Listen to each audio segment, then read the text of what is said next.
안녕하십니까. 영화로 읽는 서양 문명 14강 2차 시습을 진행하겠습니다. 여러분 정말 한 학기 동안 고생 많으셨습니다.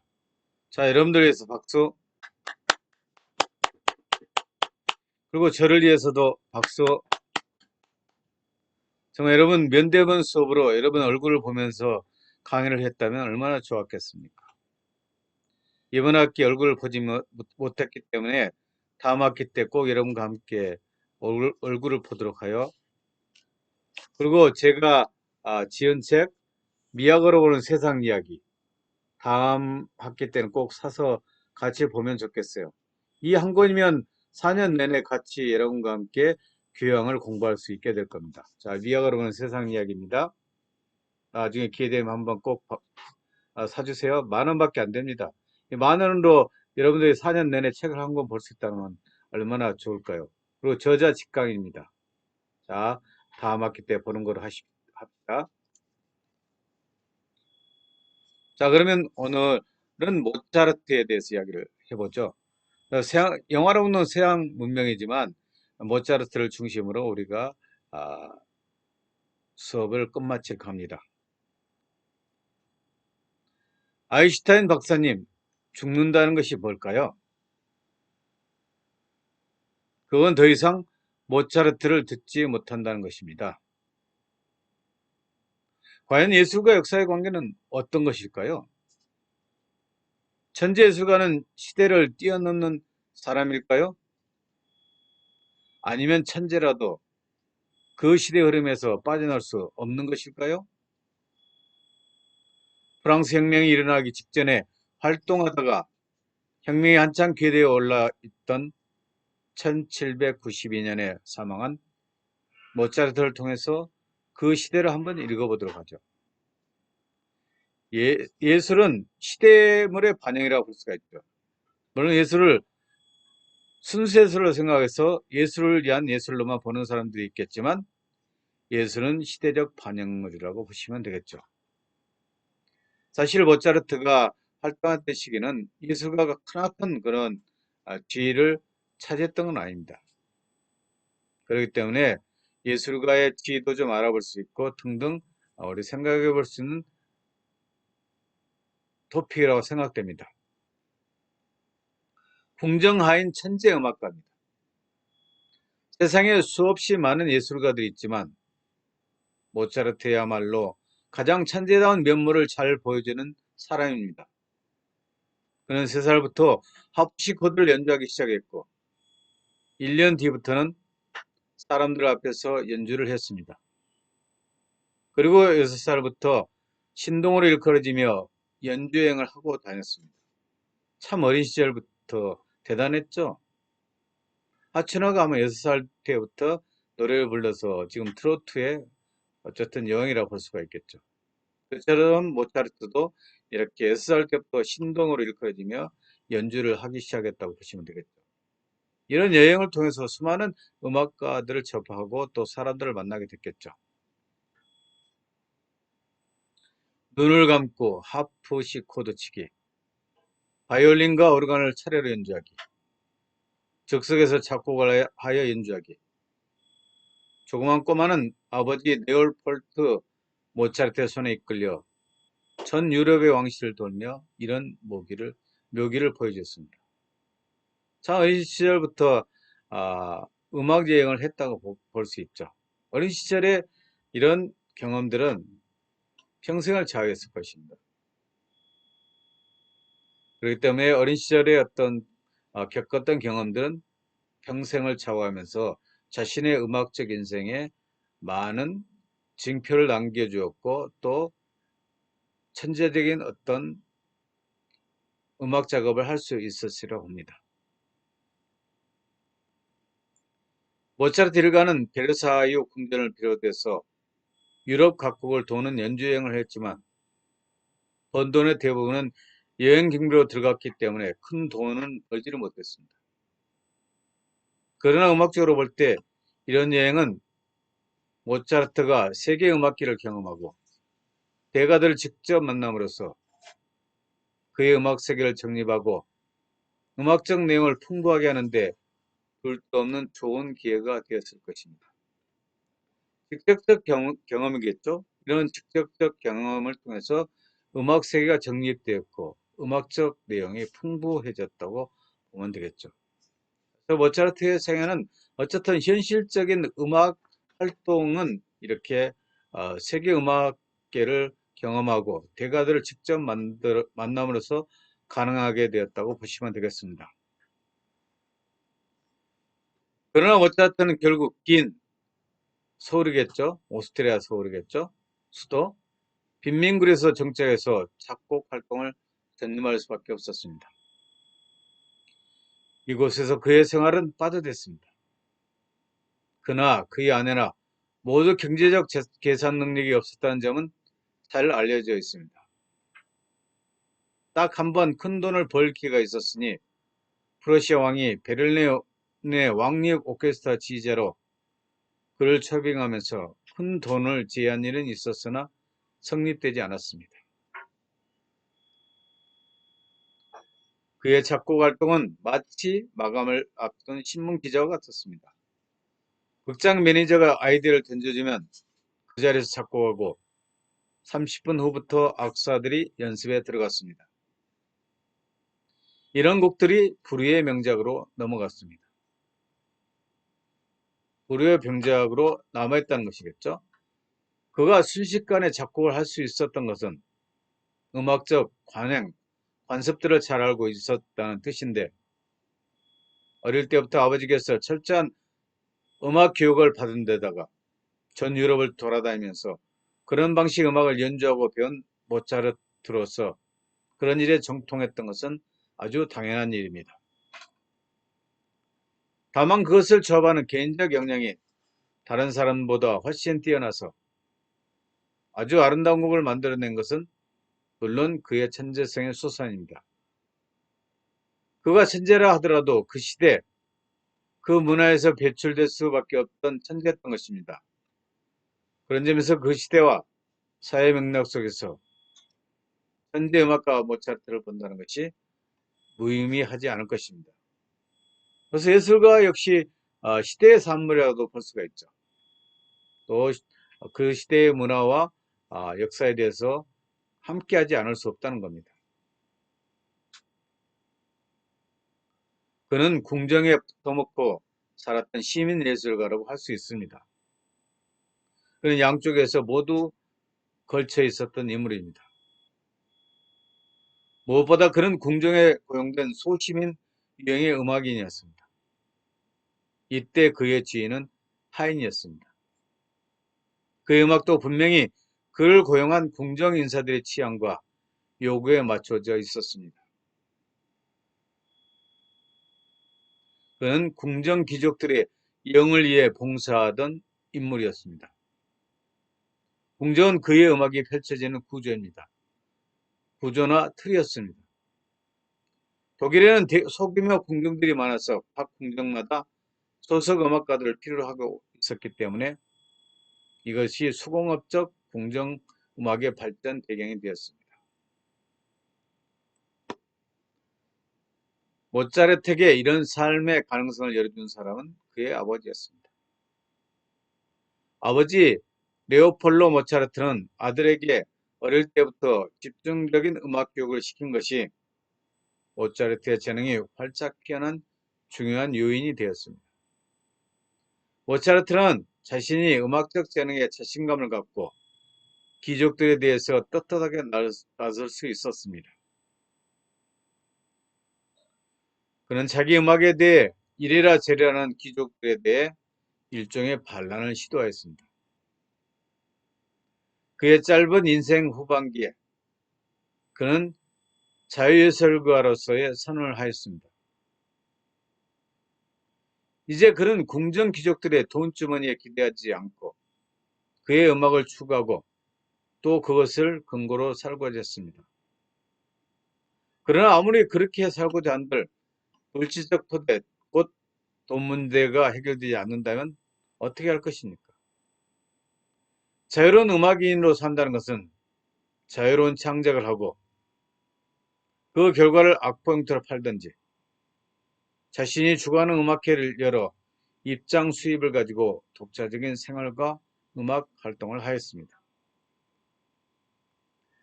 그것은 음악을 향유하는 주된층이 귀족이 아니라 시민층이라는 것이 전제되어야 합니다. 그는 궁정적 귀족의 음악 전통을 벗어 던지지는 않았습니다. 다만 그 속에서 자신의 개인적 자유를 추구한 수준이었습니다. 요컨대 자신의 음악을 두고 감히 간섭하려는 오만한 귀족들을 참아내지 못한 것인지 그 어떤 보편적 정치 이념을 주장한 것은 아닙니다. 모차르트는 하이든 시대에서 베토벤 시대로 나아가는 전환기에 살았습니다.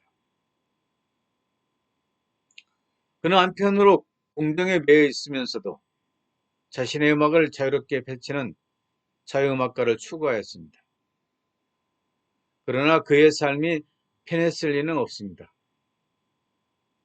그의 지지자였던 귀족들이 그에게 등을 돌리고 그의 인생의 방향을 잡아주었던 아버지와 심한 갈등을 겪기도 했습니다. 자, 그렇다면 모차르트가 왜 피가로의 결혼을 선택했는지 한번 알아볼까요?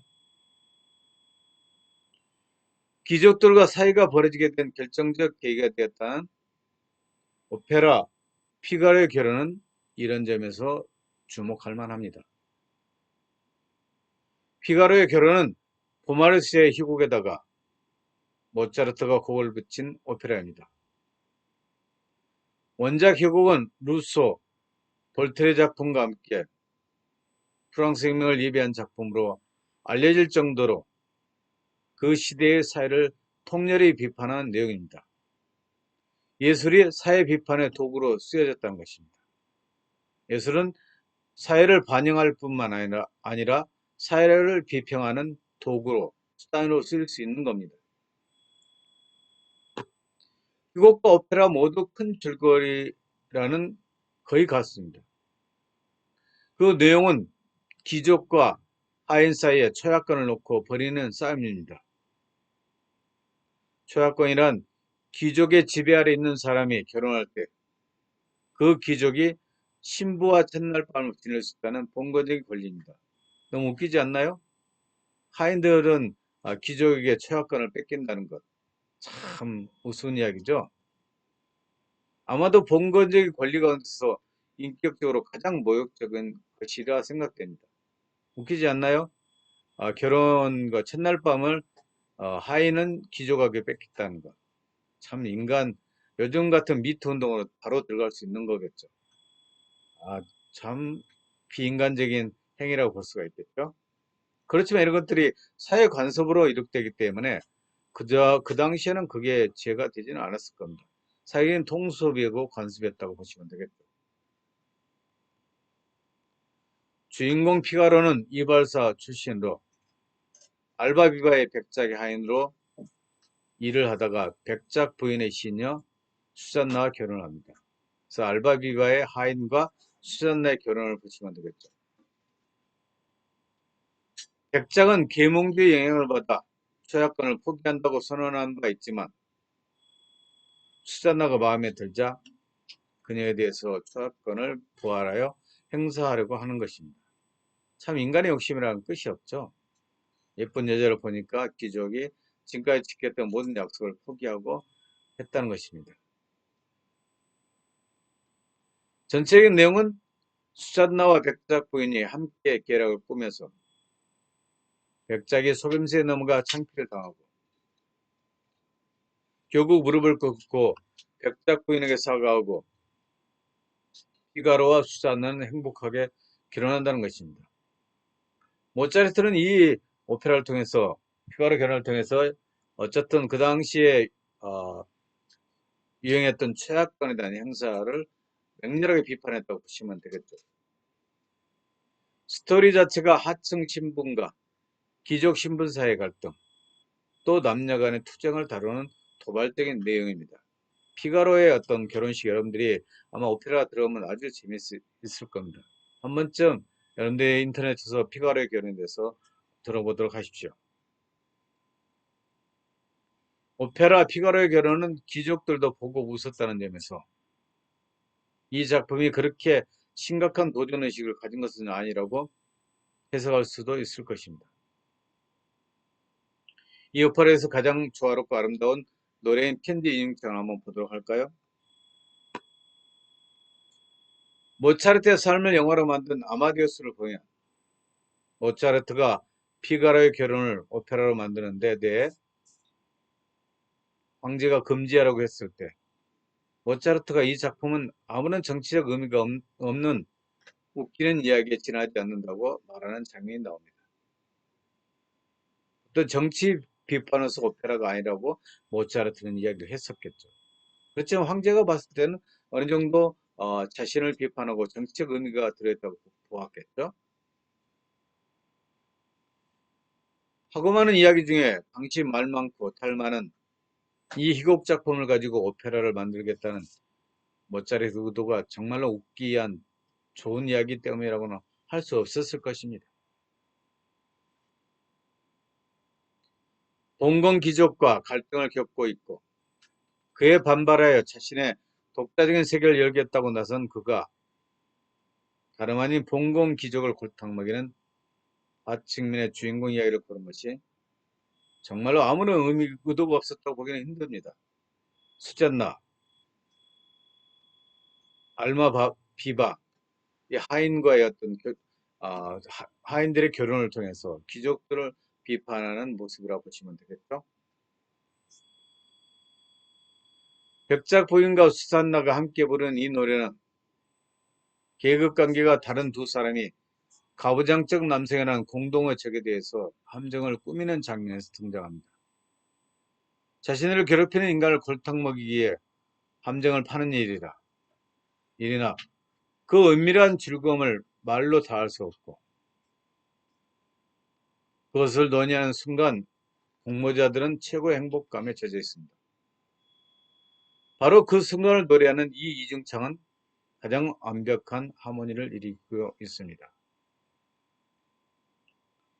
이에 비해 남성들은 노래든지 무대에서 위치든 서로 대립하거나 다른 여러 사람들에게 둘러싸여 마치 이어받은 듯한 분위기 속에 있습니다. 적어도 이런 점을 보면 여성들은 자유롭고 아름다운 힘을 가진 반면 남성들은 분산되고 무력한 상태에 있으며 귀족들은 스스로의 힘을 믿고 아랫사람들을 억압하려다가 오히려 공경에 빠지고 패배하고 만다는 이야기를 다루고 있습니다.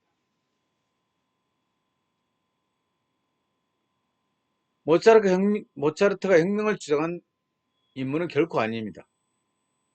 그럼에도 그는 혁명적인 인물입니다.